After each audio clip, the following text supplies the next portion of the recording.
Kementerian Belia dan Sukan adalah agensi peneraju kepada pembangunan belia dan kemajuan sukan negara.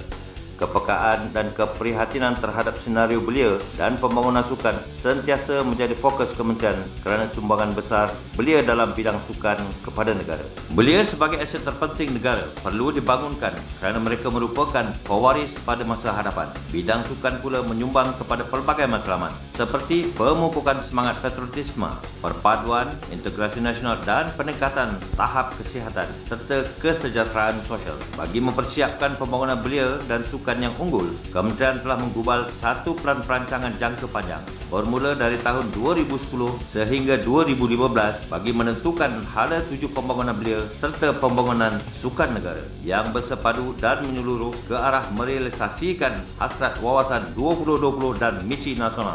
Ke arah menyediakan pelan strategik kementerian yang holistik, kerja-kerja penyelidikan dan pengumpulan maklumat telah bermula sejak Januari 2009.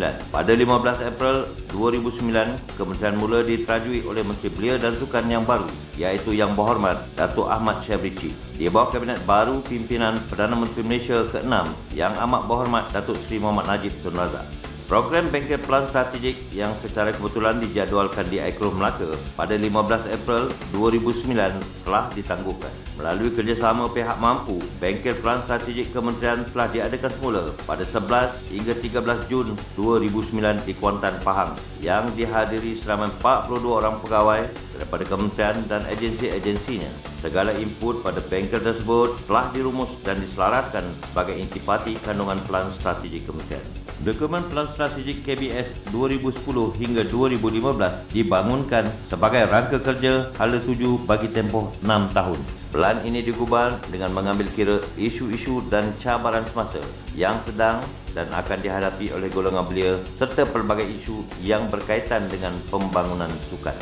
Pelan ini akan dijadikan sumber rujukan dan panduan kepada pihak pengurusan atasan dan warga kementerian bagi merealisasikan hasrat untuk mengupayakan pembangunan belia dan sukan yang terbilang dan masyarakat berbudaya sukan menjelang tahun 2015.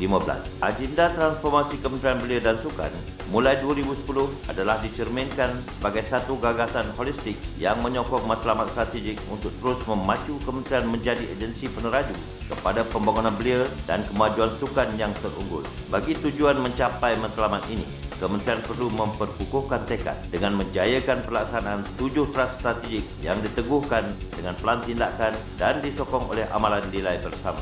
Bengkel Pelan Strategik Kementerian telah menetapkan secara rasminya visi dan misi kementerian seperti berikut. Visi, peneraju dalam mengupayakan pembangunan belia dan sukan yang terbilang dan masyarakat berbudaya sukan menjelang tahun 2015.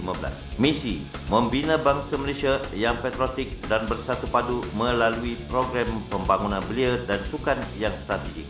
Setelah menganalisis cabaran persekitaran semasa dan kemampuan dalaman kementerian, Dokumen Pelan Strategik KBS 2010 hingga 2015 telah digubal berasaskan kepada 7 trust strategik yang berikut. Pemantapan keupayaan dan kapasiti organisasi, pemerkasaan, pembangunan insan dan gerakan belia, pembudayaan sukan untuk semua, pengukuhan pembangunan sukan berprestasi tinggi, pembangunan industri sukan sebagai penjana ekonomi negara, peningkatan jalinan kerjasama dan perkongsian pintar, pemantapan penyelidikan pembangunan belia dan sukan.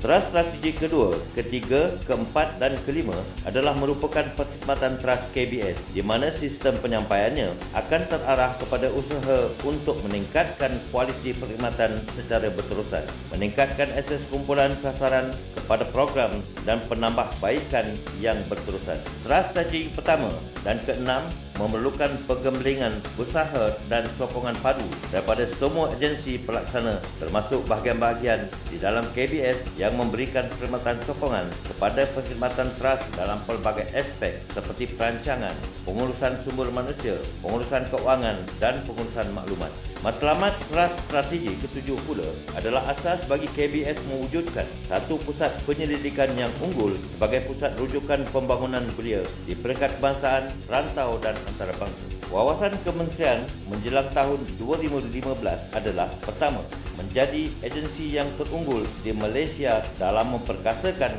golongan belia dalam bidang kepimpinan, kemahiran dan keusahawanan. Kedua, menjadikan Malaysia sebagai negara yang terkenal dalam melahirkan jago sukan taraf dunia. Ketiga, menzahirkan Malaysia sebagai masyarakat berbudaya sukan sporting nation. Keempat, menjadikan sukan sebagai satu industri yang berupaya meningkatkan ekonomi negara. Kelima, melahirkan generasi belia Malaysia yang memiliki kesejahteraan hidup. Keenam, mengukuhkan persepsi positif masyarakat terhadap belia. Ketujuh, menjadi negara yang mempunyai kelengkapan dan prasarana sukan yang moden bertaraf dunia. Dan delapan, menjadi sebuah pusat rujukan pembangunan belia dan sukan yang unggul di peringkat nasional dan serantau. Pelan strategik KBS 2010 hingga 2015 adalah agenda transformasi kementerian bagi jangka masa 6 tahun dari sekarang. Ia mencerminkan satu gagasan holistik yang menyokong matlamat strategik untuk terus memacu kementerian menjadi agensi peneraju kepada pembangunan belia dan kemajuan sukan yang terunggul. Kementerian telah menetapkan 7 strategik sebagai asas untuk menggambarkan kesungguhan kementerian melaksanakan fungsi dan tanggungjawab dalam memertabatkan golongan belia dan sukan negara. Sungguh pun kementerian telah merangka hala 7 strategik sedemikian, namun kejayaan pelaksanaan pelan strategik ini memerlukan sokongan bersepadu, kerjasama dan iltizam yang tinggi daripada semua pihak. Ia meliputi seluruh warga kementerian dan agensinya, agensi-agensi kerajaan yang mempunyai hubung kait dengan program pembangunan belia dan sukan, persatuan-persatuan belia, persatuan-persatuan sukan, badan bukan kerajaan, pemimpin masyarakat, pihak swasta, pihak media dan segenap lapisan masyarakat, terutamanya golongan belia. Semoga dengan wujudnya pelan strategik ini, warga kementerian dapat berkongsi satu matlamat ke arah mentransformasikan daya saing kementerian seiring merentas satu hala tuju yang disasarkan serta harapan untuk meyakinkan stakeholder dan pelanggan terhadap sistem penyampaian kementerian yang lebih cemerlang di masa hadapan.